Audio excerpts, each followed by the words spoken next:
టీచర్ల సమస్యలపై చట్టసభల్లో పోరాడేందుకు బీజేపీ నుండి కరీంనగర్, ఆదిలాబాద్, నిజామాబాద్, మెదక్ టీచర్ ఎమ్మెల్సీ అభ్యర్థిగా బరిలో దిగుతున్న విద్యావేత్త మల్కా కొమరయ్య గారిని ఆశీర్వదించి మొదటి ప్రాధాన్యత ఓటు వేసి గెలిపించండి. మా జిల్లాల ప్రాజెక్టులను అంటుకుంటున్నాం. ఇదే ప్రగతి భవన్, ప్రజల స్వేదంతో నిర్మించిన ప్రగతి భవన్ అధికారిక కార్యాలయానికి వైఎస్ కొడుకు జగన్మోహన్ రెడ్డిని పిలిపించి పంచపక్ష ప్రమాణాలు పెట్టి 6 గంటలు చర్చించి రాయలసీమ ఎత్తిపోతల పథకం రచించింది నువ్వు కాదా? ఇది ద్రోహం కాదా? ఆనాడు రాజశేఖర రెడ్డితో కలిసి పోతిరెడ్డిపాడు ద్వారా కృష్ణానది జలాలను సీమకు తరలించకపోతుంటే హారతిచ్చింది నువ్వు కాదా? ఆనాడు మంత్రివర్గంలో నీ మంత్రులు లేరా? హరీష్ రావు గారు ఆ మంత్రివర్గంలో మంత్రి కాదా అని నేను ఇవాళ అడుగుతున్నా.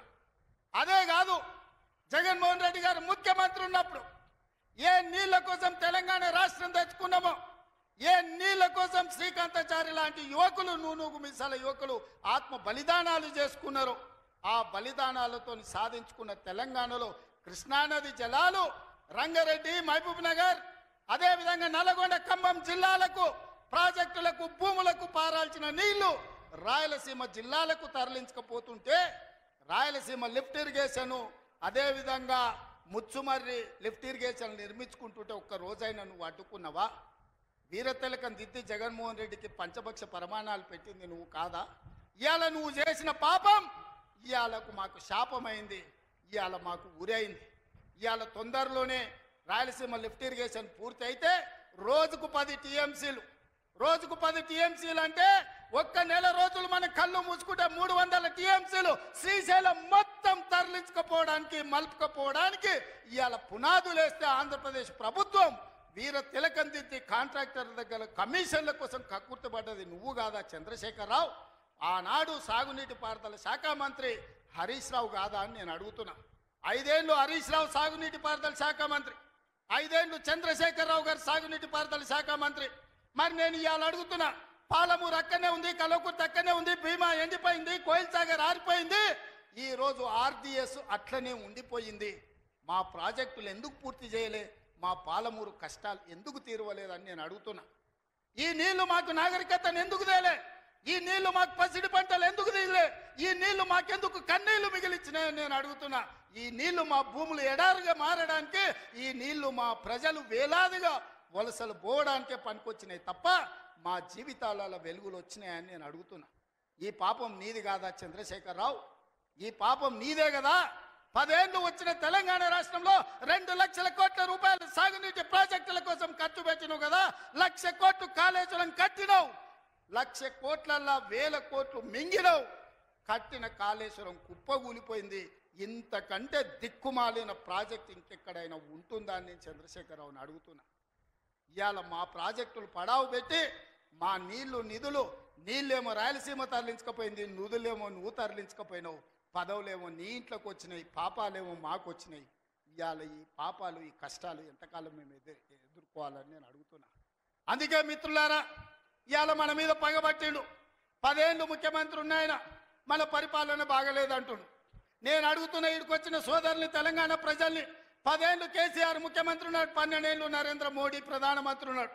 ఇవాళ చర్చకు సిద్ధమా? కిషన్ రెడ్డి గారు మీ పార్టీ ప్రెసిడెంట్గా నువ్వురా, కేంద్ర మంత్రిగా నువ్వురా, చంద్రశేఖరరావు గారు ప్రతిపక్ష నాయకుడిగా నీ పార్టీ ప్రెసిడెంట్గా నువ్వురా, కాంగ్రెస్ పార్టీ నుంచి ముఖ్యమంత్రిగా నేను వస్తా.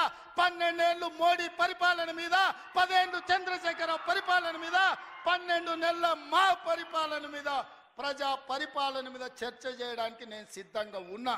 చర్చలో ఓడితే ముక్కు నేలకు రాస్తా అని చెప్పి నేను ఈ సందర్భంగా సవాలు విసురుతున్నా. ఇవాళ నేను అడుగుతున్నా, మాకు అవకాశం వచ్చింది, మా జిల్లాకు అవకాశం వచ్చింది, మేము ఎవరినో అడుక్కోవడం, ఎవరి ముందల్లో చేయి దాచడం కాదు. ఇవాళ మా పాలమూరు జిల్లాకే ఒక అవకాశం వచ్చింది. మా ప్రాజెక్టులు మేము పూర్తి చేసుకోవద్దా? మా మక్తల్ నారాయణపేట, కొడంగల్ ఎత్తిపోతల పథకాన్ని మేము కట్టుకోవద్దా? మా పాలమూరు రంగారెడ్డి పూర్తి చేసుకోవద్దా? మా కల్వకుర్తి పూర్తి చేసుకోవద్దా? మా భీమా పూర్తి చేసుకోవద్దా? మా నెట్టంపాడు పూర్తి చేసుకోవద్దా? మా కోయిల్ సాగర్ పూర్తి చేసుకోవద్దా? మా జూరాల పూర్తి చేసుకోవద్దా? మా తుమ్మిళ్ళ ప్రాజెక్టు పూర్తి చేసుకోవద్దా? మా ప్రాంతం అభివృద్ధి చెందొద్దా అని చంద్రశేఖరరావుని అడుగుతున్నా. ఏది తీసినా, ఏది పెట్టినా వద్దు అనే తప్ప నీ నోటి నుంచి ఒక్క మాట అయినా మంచి మాట వచ్చిందా అని నేను అడుగుతున్నా. ప్రాజెక్టులు కట్టొద్దంటివి, భూములు సేకరించొద్దంటివి, పరిశ్రమలు పెట్టొద్దంటివి. లగచర్లలో పరిశ్రమలు అంటే కలెక్టర్లను చంపడానికి చూస్తేవి. మాకు పరిశ్రమలు వద్దా? మా జిల్లాకు ప్రాజెక్టులు వద్దా? మా జిల్లాలో నీళ్లు పారొద్దా? మా పంటలు పండొద్దా? మా రైతులు బాగుపడొద్దా? మేము మంచి బట్టలు కట్టుకోవద్దా? మేము బుక్కెడు బువ్వ తినొద్దా? మేము సమాజంలో గౌరవంగా బతకొద్దా? చంద్రశేఖరరావు, నువ్వు సమాధానం చెప్పని నేను వేదిక మీద నుంచి అడుగుతున్నా. మాకు ఆత్మగౌరవం లేదా? మేము మీలాక దొరలు కాకపోవచ్చు, కానీ మేము రైతు బిడ్డలమే కదా. మేము గౌరవంగా బతకాలని కోరుకోవడం తప్ప మా ఆడబిడ్డలు వాళ్ళ పిల్లల్ని చదివించుకోవాలనుకోవడం ఏమన్నా నేరమా? ఎందుకు అడ్డుకుంటున్నారు నువ్వు, నీ కొడుకు, నీ అల్లుడు అని నేను అడుగుతున్నా. 12 నెలలు కానీ ప్రభుత్వం అప్పుడే దిగిపోవాలంటున్నాడు. 10 ఏళ్ళలో నువ్వు చెయ్యని పనులు మేము చేసినాం కదా. ఏం బాగలేదు పాలన. ఆయన కొడితే గట్టి కొడతాడంట. ఆయన కొడితే ఎంత గట్టి కొడతాడంట అంటే ఇక అది చెప్పనలవి కాదంట. నేను అడగదలుచుకున్న మా సోదరుని, అయ్యా ఆయన గట్టి కొట్టడానికి ఫుల్లా ఆఫా? ఏంది గట్టి కొట్టడానికి? ఏం కొడతాడు ఆయన? కొడితే గిడితే ఓ ఫుల్లు ఓ ఆఫ్ గట్టి కొట్టగలడు. అంత మించి గట్టి కొట్టేది ఏందుంది?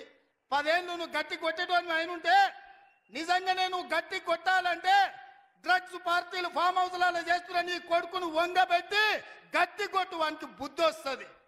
ఢిల్లీలో లిక్కర్ దందాలు చేసి తెలంగాణ గౌరవాన్ని తీసిన నీ బిడ్డను దౌడ మీద అంగబెట్టి గట్టి కొట్టు. తెలంగాణ పరువు తీసినందుకు గట్టి కొడితే వస్తుంది.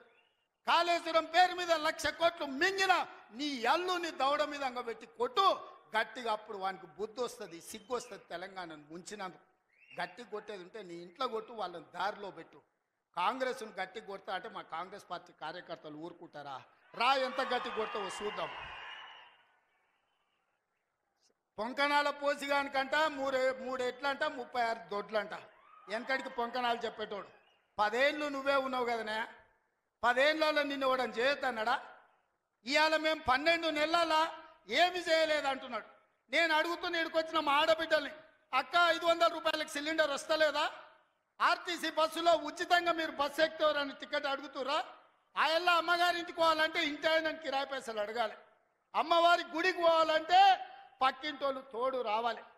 ఇవాళ 500 రూపాయల సిలిండర్, ఆడబిడ్డల కార్తీలో ఉచిత ప్రయాణం, 200 యూనిట్లు ఈరోజు ఉచితంగా కరెంటు, 25,50,000 రైతులకు 21,000 కోట్ల రూపాయల రైతు రుణమాఫీ చేసినాం. రైతు భరోసా కేసీఆర్ ఎగనామ పెడితే వచ్చిన ఎంబడే 7,625 కోట్ల రూపాయలు ఇవాళ రైతు భరోసా మొదటి విడత ఇచ్చినాం. రెండో విడత ఈరోజు రైతు భరోసాల 10,000 కోట్ల రూపాయలు, ఎకరాకు 12,000 సంవత్సరానికి ఇవాళ మనం మొదలు పెట్టినాం. మార్చి 31 లోపల ఈరోజు రైతు భరోసా నిధుల్ని రైతుల ఖాతాలో వేయదలుచుకున్నాం. నిరుద్యోగ యువకులకు 55,000 ఉద్యోగాలు ఇచ్చినాం. ఇవాళ ఆడబిడ్డలకు, మహిళా సంఘాలకు పాఠశాలలు నిర్వహించుకోనికే అమ్మ ఆదర్శ పాఠశాల ఇచ్చినాం. ఇవాళ పాఠశాల పిల్లలకు బట్టలు కుట్టే పని ఆడబిడ్డలకు ఇచ్చినాం. ఇవాళ 1000 మెగావాట్లు సోలార్ విద్యుత్తు ఆడబిడ్డలకు ఇవాళ నిర్వహించుకోవడానికి ఇచ్చినాం.